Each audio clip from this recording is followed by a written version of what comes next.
বুধবার পর্দা উঠছে মাসব্যাপী ঢাকা আন্তর্জাতিক বাণিজ্য মেলার 29তম আসরের।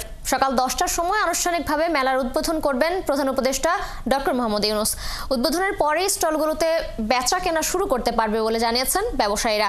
তবে মেলা প্রাঙ্গণের বাইরে অবৈধভাবে যেন দোকানপাট না বসে সেজন্য তারা কর্তৃপক্ষের দৃষ্টি আকর্ষণ করেছেন। রিয়াজ হোসেনের তথ্য ছবিতে প্রতিবেদন। নতুন বছরের প্রথম দিন বুধবার ঢাকা আন্তর্জাতিক বাণিজ্য মেলার 29তম আসরের পর্দা উঠতে যাচ্ছে। রূপগঞ্জের পূর্বাচলে বাংলাদেশ চায়না ফ্রেন্ডশিপ এক্সিবিশন সেন্টারে সকাল 10টায় এই মেলার উদ্বোধন করবেন প্রধান উপদেষ্টা অধ্যাপক ডক্টর মোহাম্মদ ইউনূস। শেষ সময়ে বেশিরভাগ স্টলের নির্মাণ কাজ শেষ করে স্টল মালিকদের কাছে হস্তান্তর করেছে কারিগররা। বেশ কিছু স্টলে চলছে পণ্য সামগ্রী দিয়ে সাজানোর কাজ। মেলায় বিভিন্ন ক্যাটাগরিতে থাকছে 362টি স্টল। আমাদের সম্পূর্ণ গুছানো কাজ কমপ্লিট। আপনার 1 তারিখে ওপেনিং হয়ে গেলে সরাসরি যে কোনো ক্রেতা এসে স্বাচ্ছন্দ্য মতো কেনাকাটা করতে পারবে। কালকের দিনের ভিতরে যে টাইমটা আছে ওই টাইমটার ভিতরে আমাদের দোকানের কাজ সম্পূর্ণ হয়ে যাবে। ऑलमोस्ट कंप्लीट हो गया है। इंशाल्लाह 1 तारीख से हम स्टार्ट कर लेंगे। कल हमारा सब सामान लग जाएगा यहाँ पे। তবে বিগত বছরগুলোতে মেলা প্রাঙ্গণের বাইরে এক শ্রেণীর অসাধু ব্যক্তিরা অবৈধভাবে দোকানপাট বসিয়ে মেলার সুন্দর পরিবেশ নষ্ট করেছিল। এবার যেন অবৈধভাবে দোকানপাট না বসে সেজন্য কর্তৃপক্ষের দৃষ্টি কামনা করেন ব্যবসায়ীরা। বাইরে কিছু লোকাল জিনিসপত্র বিক্রি হওয়ার কারণে আমাদের এখানে অনেক বদনাম হয়। তো আমি কর্তৃপক্ষের সাথে জানাবো যে তারা বাইরে অবৈধ দোকানপাটগুলো যেমন না রাখে। এগুলা অবশ্যই মেলার মধ্যে যারা অংশগ্রহণ করে তাদের জন্য অনেক বড় একটা এফেক্ট। এ ব্যাপারে উপজেলা নির্বাহী কর্মকর্তা সাইফুল ইসলাম বলেন, মেলার সার্বিক নিরাপত্তার জন্য পুলিশের পাশাপাশি 6 জন ম্যাজিস্ট্রেট সার্বক্ষণিক নিয়োজিত থাকবে। উপজেলা প্রশাসনে আমরা 3 জন ম্যাজিস্ট্রেট কাজ করব। সেই সাথে পুলিশ, র্যাব, আর্মি সবাই এখানে নিয়োজিত হয়েছে। অবৈধ যে দোকানপাট ছিল সেগুলো সবই উচ্ছেদ করে দিয়েছি। আমরা এই বাণিজ্য মেলা চলাকালীন সময়ে আমরা কাউকেই আর এখানে অবৈধভাবে বসতে দিব না। বৈষম্য বিরোধী ছাত্র আন্দোলনের শহীদদের প্রতি সম্মান রেখে এবার মেলার প্রধান প্রবেশদ্বারের পূর্ব পাশে থাকছে জুলাই চত্বর এবং 36 চত্বর। মূল ভবনের ভেতরে থাকছে ইউথ প্যাভিলিয়ন। বাংলাদেশ ছাড়াও 7টি দেশের 11টি প্রতিষ্ঠান বিভিন্ন পসরা নিয়ে এই মেলায় অংশগ্রহণ করবেন। শরীফ আজাদ প্রীতম, 71। এই বিষয়ে জানাতে আমাদের সাথে যুক্ত হচ্ছেন সহকর্মী রিয়াজ হোসেন। রিয়াজ, আপনার কাছে জানতে চাই এবারের মেলার টিকিট মূল্য কত হবে, যাতায়াতের জন্য কি ধরনের সুবিধা থাকবে, এছাড়া জানাবেন সার্বিক প্রস্তুতি নিয়ে কি বলছেন সংশ্লিষ্টরা।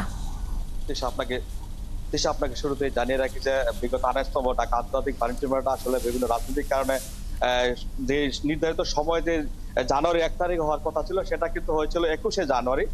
এবছরে কিন্তু জুলাই যে গণঅভ্যুত্থান সেই অভ্যুত্থানের কারণে কিন্তু মেলাটা কখন শুরু হবে সেটা নিয়ে কিন্তু অনেকের মধ্যে একটা শঙ্কা ছিল। তো শঙ্কা কাটিয়ে এই 1 জানুয়ারি বিশেষ করে আগামীকাল 1 তারিখ থেকে মেলার 29তম আসরে উদ্বোধন হবে। সে মেলার প্রাথমিক উদ্বোধন করবেন প্রধান উপদেষ্টা অধ্যাপক ডক্টর মোহাম্মদ ইউনূস। উনি সকাল 10টায় এখানে এসে আনুষ্ঠানিকভাবে মেলার উদ্বোধন করেন। আর মেলার উদ্বোধন কেন্দ্র করে মেলার সার্বিক যে বিষয়টা সবকিছু কিন্তু রেডি করা প্রস্তুত করা হয়েছে যে মেলায় যেন এসে উদ্বোধন করতে পারে। আর এবারের মেলায় কিন্তু নিরাপত্তার স্বার্থে কিন্তু 7 শতাধিক পুলিশ মোতায়েন থাকবে। এছাড়া উপজেলা প্রশাসন, জেলা প্রশাসনের পক্ষ থেকে 6টি নির্বাহী ম্যাজিস্ট্রেটের টিম থাকবে যারা সকাল থেকে রাত অবধি এখানে নিরাপত্তার স্বার্থে টহল দেবে। এছাড়া র্যাব, সেনাবাহিনী তো থাকছে এবং পুলিশের পক্ষ থেকে এইবার সিভিল টিম থাকবে। এছাড়া এখানে 234টি সিসি ক্যামেরা রাখা হয়েছে, এমনকি 7টি চৌকি রাখা যাতে করে মেলার জন্য কোনো সমস্যা হয়, যাতে করে দ্রুত এই মেলা সমস্যাগুলো সমাধান করতে পারে।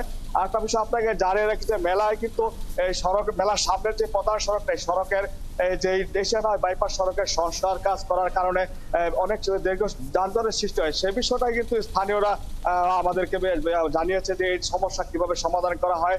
সে বিষয়ে কিন্তু আমরা মেলা আয়োজক কমিটির সাথে কথা বলছি। ওনারা আমাদেরকে জানিয়েছে যে সড়কের যানজট নিরসনে এবং জনদুর্ভোগ দূর করার জন্য পর্যাপ্ত ট্রাফিক পুলিশের ব্যবস্থা থাকবে এবং মেলার যে বিশেষ করে নরসিংদী থেকে আসা নরসিংদী, সিলেট থেকে যারা আসবে, বিশেষ করে কাঞ্চন সেতুতে যে দীর্ঘ যানজট সৃষ্টি হয় টোল আদায়ের কারণে, সেই টোলের বিষয়টা তারা সিদ্ধান্ত নিয়েছে যে যদি চাপ বেশি বেড়ে যায় তখন সড়কে ফ্রি টোলের ব্যবস্থা করবে বলে তারা আমাদেরকে জানিয়েছে। আর মেলার যে কারিগর, স্টল কারিগর, তারা তাদের সাথে আমরা কথা বলি, তারা আমাদেরকে জানিয়েছে যে মেলার বেশিরভাগ দোকান কিন্তু আমরা দেখেছি যে কাজ শেষ হয়ে গেছে।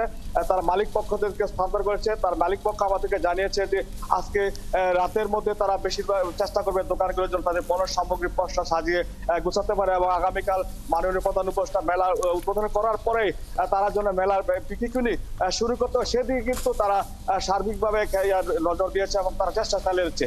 আর একটা কথা বলেছে, মেলায় কিন্তু এবার টিকেটিং সিস্টেম রয়েছে। যারা ঢাকা সহ বিভিন্ন দূর থেকে আসবে তারা যেন অনলাইনের মাধ্যমে টিকিট গুলো কেটে মেলায় অতি সহজে মেলায় প্রবেশ করতে পারে, সেই ব্যাপারে তারা গেটি তারা কর্তৃপক্ষ চেষ্টা চালিয়ে যাচ্ছে।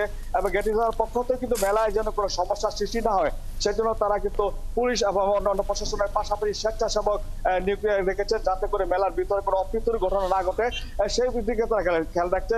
এই ছিল আমার কাছে সর্বশেষ। রিয়াজ, আপনাকে অসংখ্য ধন্যবাদ।